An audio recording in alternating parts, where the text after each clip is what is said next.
First of all, we're going to start with the hamburger steaks. We're starting with 2.5 pounds of ground beef. This is going to make the hamburger steaks and the Swedish meatballs, okay? The recipe is enough for both. So what I'm going to do is I'm going to roll out a portion of it for the hamburger steaks, and then the smaller meatballs. We're going to bake everything at once, and we're going to reserve our meatballs for meal 4 in this bin, all right? Something I like to do is, you know, you can buy breadcrumbs at the store for very little to nothing. This is about conserving what we're using.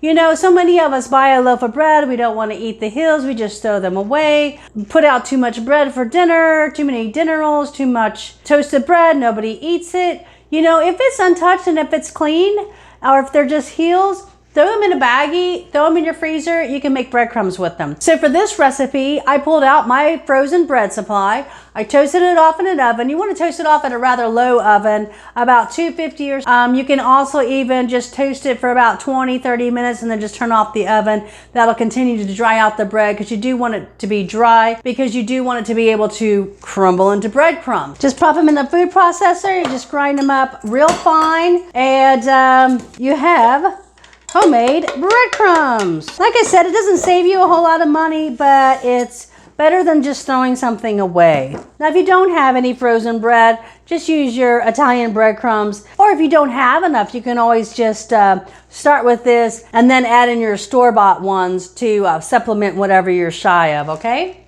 I'm just using the same food processor. Anyway, just rough chop it. It doesn't have to be pretty. You're getting ready to grind it up into minced pieces. Couple cloves of garlic there. Now, if you don't have a food processor, you can just dice this up really small. Pureeing it just leaves a nice smooth meatloaf, and then people don't see bits and pieces of onions and celery. Kids that don't like onion or celery aren't freaked out. Anyway, also, if you don't have a food processor, obviously you'll have to buy the store-bought breadcrumbs. And you can buy store-bought breadcrumbs. You don't have to use the Italian breadcrumbs that are, you know, that's pulverized into smithereens. So now we're going to run this through the food processor until it is super, super small pieces. I also saved the scraps from my onion and the celery and the garlic too, to save for stock one day. See how smooth that is? The onion and the celery and the garlic. I've got my eggs here. I've got my salt, pepper, and Italian seasoning. Remember, I use kosher salt in my recipe, so it's a lot different than the iodized salt, okay? And then also I've got our homemade breadcrumbs here.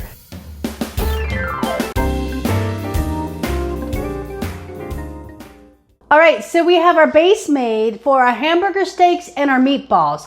So the next thing we're gonna start cubing up our potatoes. Okay, so the first thing you wanna do is make sure you wash them in some warm water to loosen up any dirt and soil that may be on them. Don't peel them if you don't have to. If your family doesn't mind it, don't peel them. It'll save you a lot of time. Plus, it'll give you some extra vitamins and minerals that are actually on the peel of the potatoes. So anytime you can get by without peeling them, don't peel them.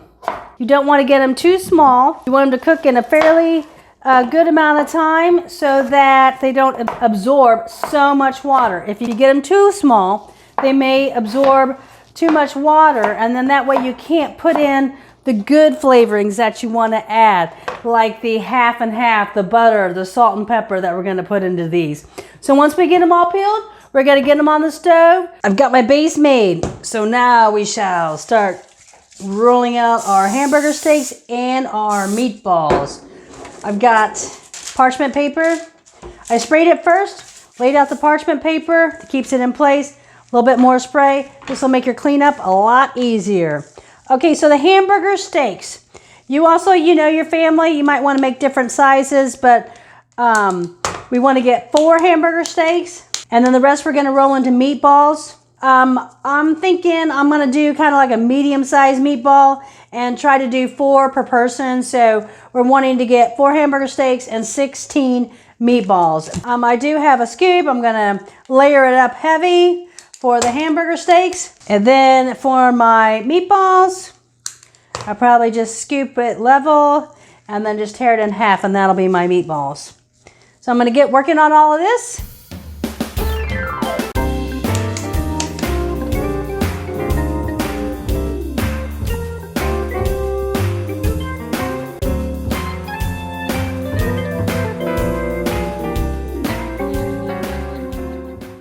So our hamburger steaks and our meatballs just came out of the oven.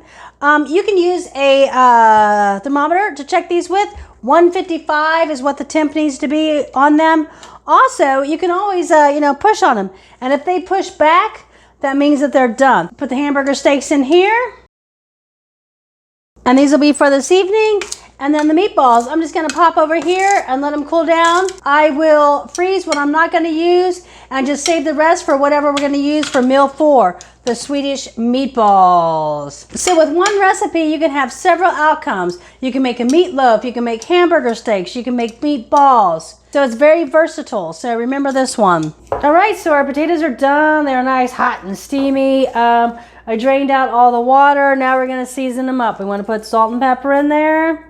I'm going to put some butter in, some of our half and half. If you have a mixer, you can also use a KitchenAid or just hand smash them.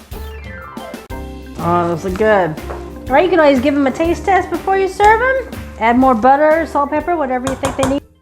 All right, so we got the hoagie rolls for the meal 2, for the smoked sausage hoagies. What we're going to do is cut this in half. 1 hoagie, because we got to save 4 for the sausage hoagies, and then we're going to use 1 piece for this meal and another piece for the Swedish meatball meal. We're going to pop that in the oven. All right, so here we have meal 1. We have our hamburger steaks with barbecue sauce. We did the mashed potatoes, left the skin on so they were quick and easy. Can of corn, just a simple can of corn, and one of our hoagie buns. We did one of those just to have some bread with this meal. So that's meal 1.